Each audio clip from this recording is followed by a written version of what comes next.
Idioms and proverbs. First, we are learning the difference between idioms and proverbs.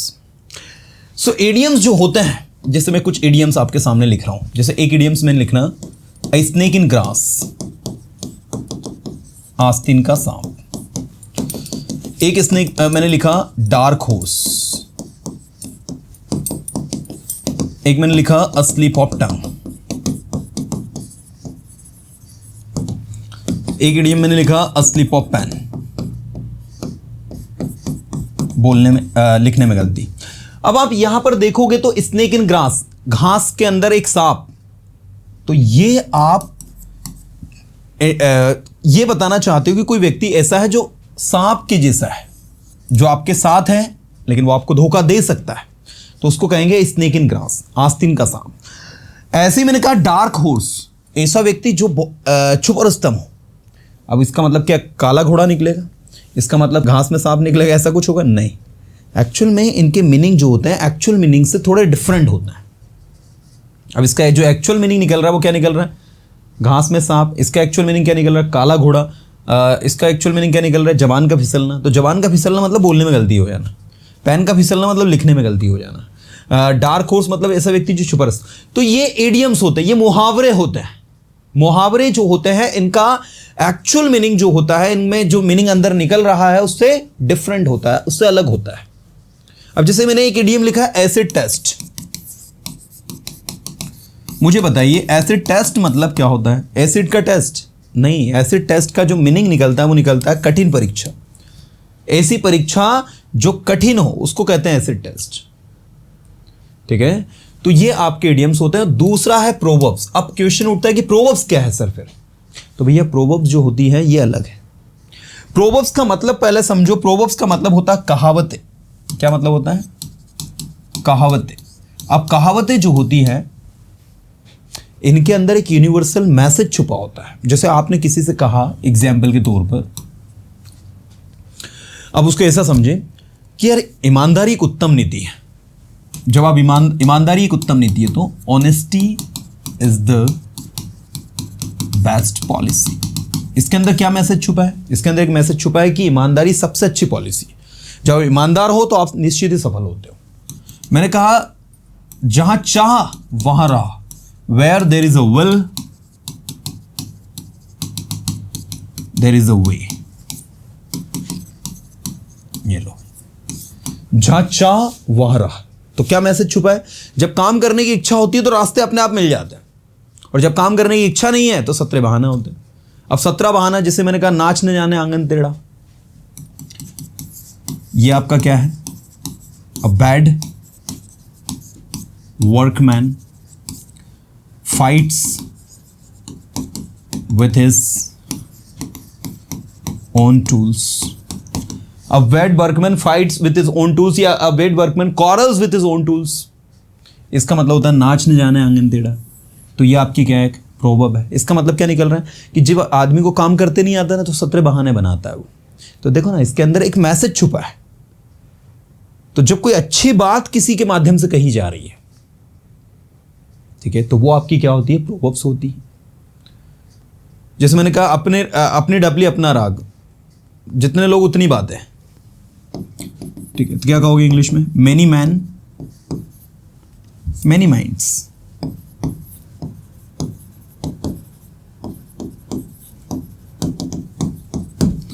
Many man many minds, जितने लोग उतनी बातें. 10 लोग हैं, 10 की अलग 10 ओपिनियन होगी. ठीक है, 10 लोग हैं, 10 की अलग ओपिनियन होगी. तो मेनी मैन मेनी माइंड्स, जितने लोग उतनी बातें. तो आप अगर इस चीज को ऐसे समझे कि भाई मेनी मैन मेनी माइंड, जितने लोग उतनी बातें, तो एक मैसेज छुपा है, फैक्ट है. आप अगर इनसे मिस्टर शर्मा से राय लेंगे, मिस्टर शर्मा अलग राय देंगे, मिस्टर वर्मा अलग देंगे. और किसी और से राय लेने जाएंगे, वो कुछ अलग राय देंगे. So different people have different opinion because many man many minds. जितने लोग उतनी बातें, जितने लोग उतनी राय. तो ये है आपके इडियम्स, मुहावरे. They are called in Hindi मुहावरे. और ये है आपकी कहावतें. अब इनको कहाँ यूज़ करना है? कहावतें कहाँ बोली जाती है? जैसे देखो कोई आदमी बोल रहा है यार देखो ऐसा है कि मैंने मिस्टर शर्मा से पूछा कि मैं क्या करूँ, तो उन्होंने कुछ और बताया. फिर मैं मिस्टर वर्मा के पास गया, उनसे पूछा तो उन्होंने कुछ और बताया, और आप कुछ और ही बता रहे हो. तो फिर मैं आपको नटशेल में क्या कहूँगा कि भैया देखो ऐसा है, many man many minds, different people have different opinion, you know, अलग लोगों की अलग राय होगी, because many man many minds, जितने लोग उतनी बातें, जितने लोग उतनी राय। समझ में आ रहा नहीं आ रहा? So do what you want to do, करो जो आप करना चाहते हो, because many man many minds. तो मेरा इस प्रोवर्ब के माध्यम से आपको यह बताने का इंटेंशन है कि भैया जितने लोग होंगे उतनी प्रकार की आपको राय देंगे, उतने प्रकार के आइडियाज आपको देंगे वो, क्योंकि रायचंद हर जगह बहुत ज्यादा मात्रा में है ना। सो आई रिक्वेस्ट यू कि आप जो है इन प्रोवर्ब्स को हल्के में ना लें, do not take them for granted, learn them, use them and make your language beautiful. Good mind good find, आप भला तो जग भला। Okay, good mind good find, आप भला तो जग भला। अब इसको पहले इसके अंदर क्या बात छुपी वो समझाते हुए आनी चाहिए, ठीक है। आप भला तो जग भला मतलब आप अच्छे हो तो दुनिया भी अच्छी है, और आप बुरे हो और आप सोच रहे हो दुनिया अच्छी हो, that's not possible. Good mind good find, आप भला तो जग भला। If you are good, the people are going to be good with you. If you are bad and you're expecting people are going to be good with you, then this is not possible. If you are bad, people are going to be bad with you. If you are good, people are going to be good with you. So आप भला तो जग भला, good mind good find, good mind good find, good mind good find। एक दो बार बोलोगे वैसे याद हो जाएगा, बहुत प्यारा है। Judge a tree by its fruits not by lips, एक पेड़ को जज करे किससे? उसके फल से, उसके पत्तों से नहीं, ठीक है। इसको हम दूसरे तरीके से ऐसा भी कहते हैं, don't judge a book by its cover, don't judge a book by its cover, ठीक है। डोंट जज a book by its cover, एक किताब को उसके कवर से जज मत करो, ठीक है। डोंट जज a book by its cover, ऐसे व्यक्ति की पहचान उसके रूप रंग से नहीं है। इफ समबडी इज लुकिंग अगली, that doesn't mean he is अगली inside. he might have good ideas, he might be very beautiful from inside. So you cannot judge someone by his physical appearance. Some people, they look very attractive, but by heart they are not good, you know. So you cannot judge someone by his physical appearance, because judge a tree by its fruit not by lips. पेड़ को जज उसके फलों से करें, न कि उसकी पत्तियों से। तो डोंट जज a book by its cover, एक किताब को उसके कवर से जज मत करो मेरे दोस्त। इंसान को उसके काम से जज करो, उसके रंग रूप से नहीं। गेटिंग? इसके बगल में देखो एक प्रोवर्ब लिखी है 13 नंबर पर, handsome is that handsome does. सुंदर वो है जो सुंदर काम करे, जो सुंदर दिखे नहीं। क्योंकि ये क्या है, फिजिकल अपीयरेंस क्या है, ये एक समय के पास में खत्म हो जाएगी, ठीक है। आप 50 साल की उम्र के बाद में आप कितने ही हैंडसम अपने जवानी में क्यों नहीं हो, 50 की एज के बाद में सभी एक जैसे दिखते हैं, आप देख लेना, ठीक है। इवन जो लोग सक्सेसफुल होते हैं वो ज्यादा अच्छे दिखते हैं, ठीक है। So what I feel like, after crossing your 50 you are going to be looking like same, and even the people who are more successful, you know, they are going to look beautiful, because जो beauty face पर आती है ना, वो किससे आती है? State of mind से, दिमाग की अवस्था से। And successful people, you know, they look beautiful, handsome, because they have the stable mind set, that is fine. Now the handsome is that the handsome does, काम प्यारा है पर चाम प्यारी नहीं, काम प्यारा है पर चाम प्यारी नहीं है, you know. So that is very very very crucial, बिल्कुल आप इसको लर्न करें। Next, many man many minds, जितने लोग उतनी बातें, अपनी ढपली अपना राग। जितने लोग रहेंगे उतनी ज्यादा आपको राय देंगे, उतनी ज्यादा डिफरेंट ओपिनियन आपको देंगे। So this is very important that you have to do what you want to do, do not listen the people, because many man many minds, जितने लोग उतनी बातें, अपनी ढपली अपना राग, है ना, जितने लोग उतनी बातें। नेक्स्ट है, prevention is better than cure, अग्र सोची सदा सुखी। Prevention is better than cure मतलब किसी चीज को प्रिवेंट करना, रोकना, जो ज्यादा अच्छा है किससे? उसका इलाज करने से, उसका क्योर करने से। तो prevention is better than cure. क्या है? Prevention is better than cure, that is the thing. काफी अच्छा है और बिल्कुल इसको लर्न करेंगे अब, है ना। Prevention is better than cure, अगर सोची सदा सुखी। इसके बाद है मच अडू अबाउट नथिंग, खोदा पहाड़ और निकली चूहियां। खूब सारी मेहनत करना और मिलना कुछ नहीं, उसको कहते हैं खोदा पहाड़ निकली चूहियां। जैसे मान लीजिए आपने 10 दिन तक खूब मेहनत करी और इन द एंड आपको कुछ नहीं मिला, तो it would be like much do about nothing, खुदा बाहर निकली चाहिए। टिट फॉर टैट जैसे को तेसा, टिट फॉर टैट जैसे को तेसा, ये कहाँ यूज करते हैं? ये वहां यूज करते हैं जब आप एक ऐसी पॉलिसी पर वर्क कर रहे हो जिसमें किसी ने आपको नुकसान पहुंचाया, आपने भी उसको पहुंचा दिया, तो आपने कहा भाई ऐसा क्यों? तो बोले टिट फॉर टैट जैसे को तेसा, टिट फॉर टैट जैसे को तेसा। ये बहुत अच्छी प्रोवर्ब है, इसको बोलने में भी यूज करें। बेटा oil and truth must come out, दूध का दूध और पानी का पानी। हाँ, ये कहाँ यूज करना है? Prevention is better than cure, अगर सोची सदा सुखी। कोई रोग नहीं हो उससे ज्यादा अच्छा क्या है? अरे इलाज तो आप करवाओगे, उससे ज्यादा अच्छा क्या है? उसको प्रिवेंट कर लो, होने ही मत दो, है ना? तो prevention is better than cure, ठीक है। नेक्स्ट है excess of everything is bad, या excess of anything is bad. किसी भी चीज की अति अच्छी नहीं होती, इसको कहते हैं अति सर्वत्र वर्जित। अति का ना खाना, अति का ना बोलना, अति का ना लिखना, अति का ना सुनना, अति का ना बोलना, या जो भी आप अति को जिस भी वे में आप डिफाइन करते हो, ठीक है। तो excess of anything is bad या excess of everything is bad. किसी भी चीज की अति अच्छी नहीं होती। अति का ना खाना, अति का ना बोलना, excess of anything is bad. किसी भी चीज की अति अच्छी नहीं होती। बिल्कुल, एक दो बार पढ़ोगे याद हो जाएगा। लाइक फादर लाइक सन, जैसा बाप बेसा बेटा। लाइक फादर लाइक सन, जैसा बाप बेसा बेटा। एक दो बार बोलोगे वैसे याद हो जाएगा। अति सर्वत्र वर्जित, किसी भी चीज की अति अच्छी नहीं होती है। अ फिगर अमंग द साइपर्स, अंधों में काणा राजा। अ फिगर अमंग द साइपर्स का मतलब क्या होता है? अंधों में काणा राजा। अब ये कहां यूज करोगे? अब अंधों में काणा राजा आप कहां यूज करोगे? जैसे मान लीजिए 10 लोग बेवकूफ बैठे हैं, उनके बीच में एक थोड़ा सा समझदार है, वो भी ज्यादा नहीं है, वो भी है बेवकूफ लेकिन उसको थोड़ी सी समझ है, तो वहां आप इसको यूज करोगे figure among the साइपर्स।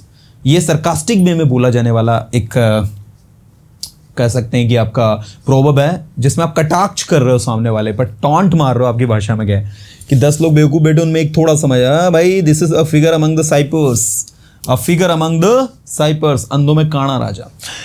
Next, excess of anything is bad के बाद नेक्स्ट है blood is thicker than water. अपने तो अपने होते हैं, ये कहां यूज करना है? जब कोई व्यक्ति अपने परिवार के लोगों को आगे बढ़ाए। जैसे मान लीजिए एक व्यक्ति जो है गवर्नमेंट जॉब में लग गया, अब उसने अपने कांटेक्ट से अपने परिवार के लोगों को जॉब लगवा दिया। क्यों लगवा दिया भैया? क्योंकि blood is thicker than water. अपने तो अपने होते हैं, सब अपने के बारे में सोचते हैं ना, इसलिए खून जो होता है वो पानी से गाढ़ा होता है। मतलब खून का जो रिश्ता होता है वो ऐसा, समझ गहराई में ऐसे जाना है कि खून का रिश्ता जो होता है वो ज़्यादा स्ट्रांग होता है। अपने को तो हर कोई इंपॉर्टेंस देता है ना, इसलिए कहा गया blood is thicker than water. तो ये भी सरकास्टिक में बोले जाने वाला इडियम, बोले जाने वाला आपका प्रोवर्ब है। देखो ऐसा है भाई, everybody thinks about their people, हर कोई अपने लोगों के बारे में सोचता है, because blood is thicker than water. Blood is thicker than water. Yes, nepotism, nepotism अलग होता है। नेपोटिज्म हाँ थोड़ा इसी से मिलता जुलता है। नेपोटिज्म का मतलब होता है भाई भतीजावाद, है ना। अब बॉलीवुड में देखो ना, सबसे ज़्यादा नेपोटिज्म है। उनको नेपो किड्स भी कहते हैं, लेकिन वो किड्स कहाँ से हो गए मुझे बताओ। रणवीर सिंह जिसकी एज हो गई है 45 साल की, still he is called nepo kids. Alia Bhatt हो गई है 32 से 33 साल की, still she is called nepo kids. अबे नेपो किड्स नहीं है भैया, किड्स किसको कहते हैं? वो पप्पा बन गए अभी। चलो देखिए था, a figure among the ciphers, अंधों में काणा राजा। A blood is thicker than water, अपने तो अपने होते हैं। All is well that oh like father like son, जैसा बाप बेसा बेटा। ये कब यूज करना है?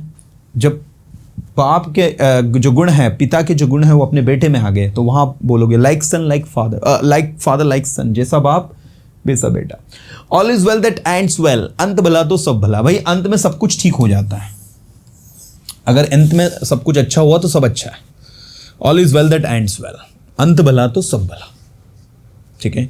बिगनिंग भले कैसी हुई है लेकिन एंड बहुत अच्छा हुआ, ठीक है, कोई बात नहीं। All is well that ends well, अंत भला तो सब भला।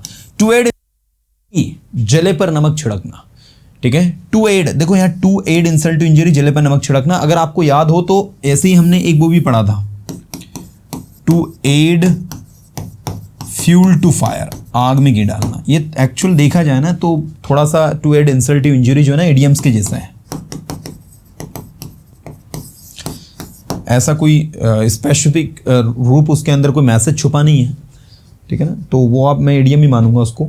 To add insult to injury and to add fuel to fire. To add fuel to fire का मतलब क्या होता है, आग में घी डालना। And to add insult to injury, जले पर नमक छिड़कना। मैंने कहा कुछ लोग हैं ना जले पर नमक छिड़कने का काम करते हैं। Some people they try to add insult to injury and at the same time they try to add fuel to fire. कुछ लोग जले पर नमक छिड़कने का काम करते हैं और आग में घी डालने का काम करते हैं। जले पर नमक छिड़कने का काम करते हैं और आग में घी डालने का काम करते हैं। दोनों इडियम एक साथ आ जाएंगे। देखो, to add insult to injury, जले पर नमक छिड़कना। To add fuel to fire, आग में घी डालना। Next, as you sow shall you reap. जैसा बोओगे बेसा काटोगे। 19 वाला 19। जैसा बोओगे बेसा काटोगे, ठीक है। Yes, as you sow shall you reap. जैसी करनी बेसी भरनी, है तो सुना ही होगा आपने। तो यह कहां यूज करते हैं आप बताओ पहले, सबसे पहले। As you sow shall you reap, जैसी करनी बेसी भरनी। अरे जैसे काम करोगे वैसे रिजल्ट आपको मिलेंगे। वो बोलते ना, बोया पेड़ बबूल का तो आम कहां से खाए। अरे आपने बबूल के पेड़ बोए हैं, आपने कभी जीवन में किसी की मदद नहीं करी, तो आपकी मदद करने लोग क्यों आएंगे। आपने कभी किसी का फायदा नहीं पहुंचाया, तो लोग आपको क्यों फायदा पहुंचाएंगे, है ना। इसलिए कहा गया अच्छे काम करो, अच्छे कर्म करो, ठीक है ना। इसलिए कहा गया as you sow shall you reap. जैसी करनी वैसी भरनी। अच्छे काम करोगे अच्छा रिजल्ट मिलेगा, बुरे काम करोगे बुरा result. Next, little learning is a dangerous thing. अब इसको ऐसा भी लिख सकते हैं, a little knowledge is a dangerous thing, ठीक है। इसको कहता है अल्प विद्या विनाशकारी होती। नीम हकीम खतरे जान।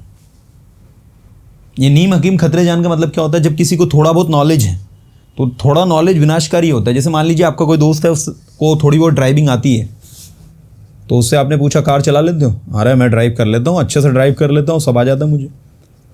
और क्या किया उसने, जाके एक्सीडेंट कर दिया, ठीक है ना। तो इसलिए कहा गया है कि भाई जब तक आप अच्छे एक्सपर्ट नहीं बनो ना कोई काम, स्पेशली ड्राइविंग में, तो मत हाथ साफ करो, है ना। So little learning is a dangerous thing या little knowledge is a dangerous thing. नीम हकीम खतरे जान, एक दो बार पढ़ोगे ऐसे ही आपको याद हो जाएगा। माइट इज राइट, जिसकी लाठी उसकी भेस। माइट इज राइट का मतलब क्या होता है, जिसकी लाठी उसकी भेस।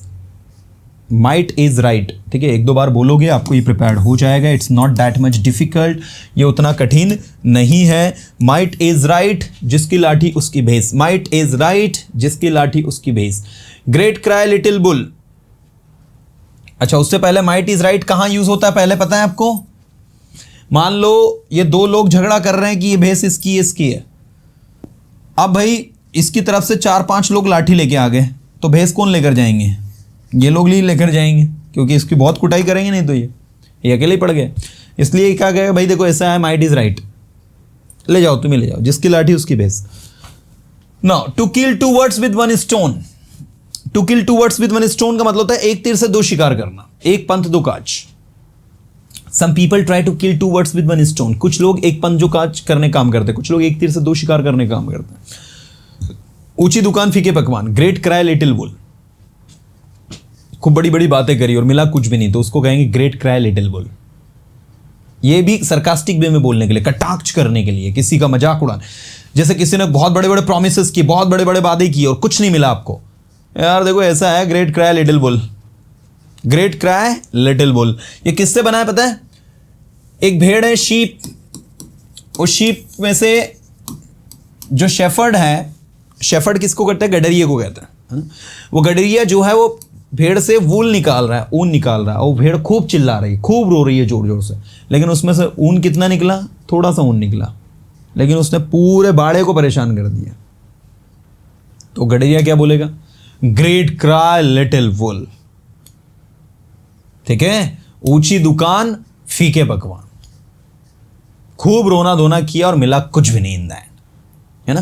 That is next. Rome was not built in a day, one of my favourite. Students often ask me, sir मैं कितने दिन में इंग्लिश सीख जाऊंगा, how many days will I take to learn English, and I say only one thing, Rome was not built in a day. Rome शहर एक दिन में नहीं बना था मेरे दोस्त। एवरीथिंग टेक्स टाइम, हर एक चीज समय लेती है। कारज धीरे होत है, काय होत अधीर। इतने अधीर क्यों हो रहे हो, इंपेशेंस क्यों हो रहे हो इतने। हर एक चीज समय लेती है। हर एक चीज क्या होती है, समय लेती है। कोई भी काम एक दिन में नहीं होता मेरे दोस्त। If you have to learn English, you have to give at least 3 to 4 months constantly. 3 से 4 महीने 5 महीने रेगुलर देने पड़ेंगे। तुम सोचे 15 दिन क्लास अटेंड करके मैं हीरो बन जाऊं, दैट्स नॉट पॉसिबल। ठीक है, आपको टाइम देना पड़ेगा। Yes, so Rome was not built in a day. Rome was not built in a day. Rome was not built in a day. Rome was not built in a day. अब इसको ऐसा कह सकते हो, everything takes time. Everything takes time. हर एक चीज समय लेती है। आप सोचें कि आप जो है सब कुछ फिनिश कर ले, बहुत जल्दी पॉसिबल नहीं है, कुछ चीजें समय लेती हैं। चलो, Rome was not built in a day, Rome शहर एक दिन में नहीं बना। माइट इज राइट, जिसकी लाठी उसकी बेस। To kill the goose that lays the golden eggs, ये अलग है।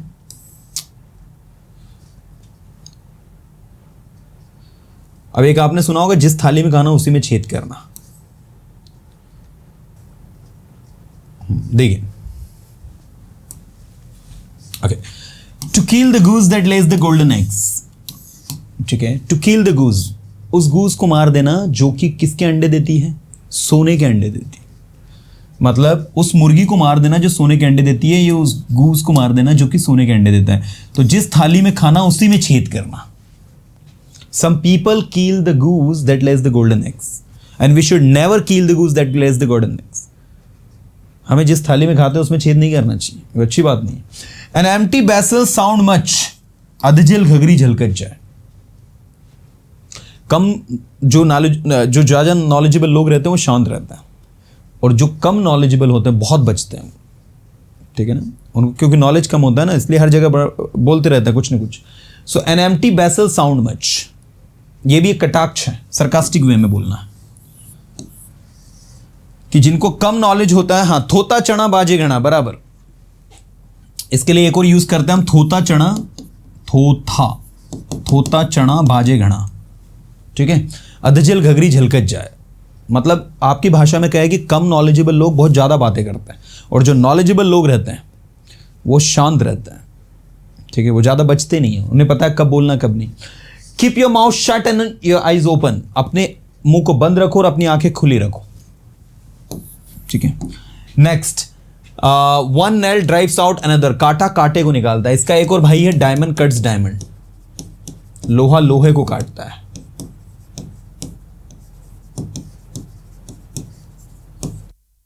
को पकड़ना है ना, तो चोर की तरह सोचना पड़ेगा। You have to think like a thief, कि अगर आपने चोरी करी है तो आप कहां भग के जाओगे। ठीक है, कहां बच के आप निकलोगे। तो उसके लिए प्रोवर्ब यूज होती है कि one nails drives out another.